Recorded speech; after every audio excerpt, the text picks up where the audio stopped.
ipagbabawal na sa publiko ang paglangoy at paglilinis sa Kapulong River sa Tondo, Maynila. Ito'y matapos muling kumuha ng isa pang buhay ang naturang ilog. Ang ulat mula kay Bernard Tan. Mahigpit nang ipagbabawal ang paglangoy at pagligo sa ilog ng Kapulong sa Tondo, Maynila. Ayon kasi sa talaan ng Manila Police District at report ng mga opisyal ng barangay sa lugar, simula sa taong 1999 hanggang sa kasalukuyan, taon-taon dalawa o higit pa ang nalulunod sa naturang ilog. Kanina madaling araw nga, isa na ng mga residente sa lugar ang namatay matapos tumalon sa ilog at tangingin ng agos.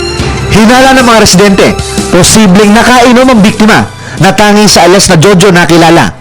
Ayon sa mga otoridad, kung minsan nga dahil sa pagiging pasaway ng ilan nating mga kababayan, kaya sila nadidisgrasya. Actually, talagang pinagbabawal natin. Yung mga tao naman dito, sanay din naman lumangoy dahil dito rin mga nakatira, matagas ang ulo. Agad na tumulong ang MMDA Flood Control Unit at mga residente para hanapin ang nawawalang bangkay. Sa kasamaang palad, bigo ang mga rescuers na makita ito. Baka natakot lang mo siya, gano'n, na baka umaano siya, mabulto, gano'n, dahil nagpanik rito. Dahil sa nangyari, pinag-aaralan din ng lokal na pamahalaan ng Maynila kung ipagbabawal na rin ang paglangoy, paglalaba at pagligo sa ibang mga creek at ilog sa Maynila.